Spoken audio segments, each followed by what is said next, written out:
Manchester United have re-signed Ighalo on a loan deal until the end of January. I think that this is some good news for Manchester United. Only on loan, so we don't have to pay a massive transfer fee for the guy. And he's already come into Manchester United and scored goals so far in the lesser games, which is what he was brought in for Manchester United to do, to be a backup man, to give more depth to Manchester United, and that really showed when we signed him before in January, and so he's going to sign till this January, which is really good news for me. It gives us a lot more strength in depth for a lot of games. We've got a lot of games now between now and the end of this season, and then from the start of the season till January we have a lot more games, and hopefully when the season does end we will strengthen our squad anyway.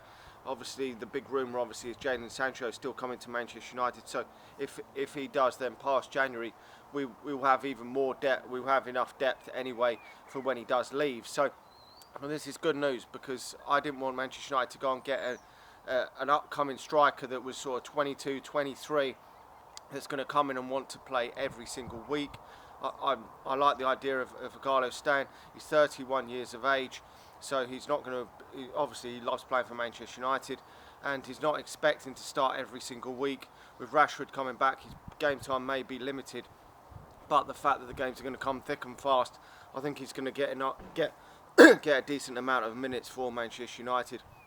Because if we have the 5 substitution rule, then he probably will get a decent amount of games. Obviously we won't be able to rotate him with the FA Cup and the Europa League yet, because it does look like the league will be played out first before the FA Cup or the Europa League get played. So, but he will still get, I think, a fair decent amount of minutes. He's yet to score a Premier League goal, but I think that if he's given enough game time against one of the lesser teams, that could certainly come round the corner, and he can do that. I mean, he did score some nice goals in the previous games. Yes, they were against the lesser teams, but we're still going to probably play some teams that aren't very good.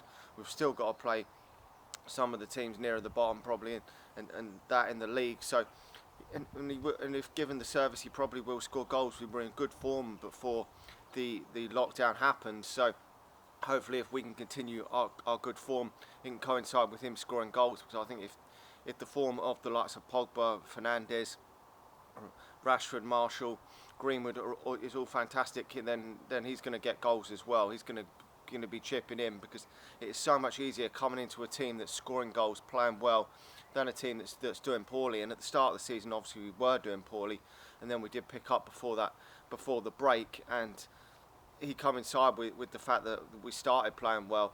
And I think if we start playing well, he will score a few goals for Manchester United, and I think this is a positive move. Obviously, I've completely changed my mind on when he first signed for Manchester United. I wasn't sure on the situation whether we should sign him or not, but I did say it was only on loan, so you can't really argue, can't really lose when someone comes on loan, apart from the fact that they're on big wages.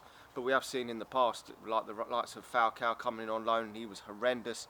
Alexis Sanchez has come into Manchester United on big money and big expectations, and was horrendous. So we've signed some big name players, and they've been horrendous, and this guy's come in and already scored 4 goals, I think, in 6 games, which was good. If he can chip in with another 4, 5, 6 goals before the end of his loan deal, and play half a dozen starts, then to me that is successful, because if he can chip in with a few important goals, give the likes of Rashford, Marshall and Greenwood a rest when needed, then that is great, because you need a depth in your squad, and he offers something completely different up front to what the other 3 offer. He really does. So I'm really think that this is a smart move from Manchester United. It wasn't sure if this was actually going to go through a week or so ago. It did look like he was going to go back to China, but they've agreed to it. I mean, the wages are high, but you're not paying a transfer fee, so I think that's decent. Anyway, let me know your thoughts on the situation. The football will return soon, which is great. Like the video, subscribe to the channel if you're new, and I'll talk to you all again soon. See ya.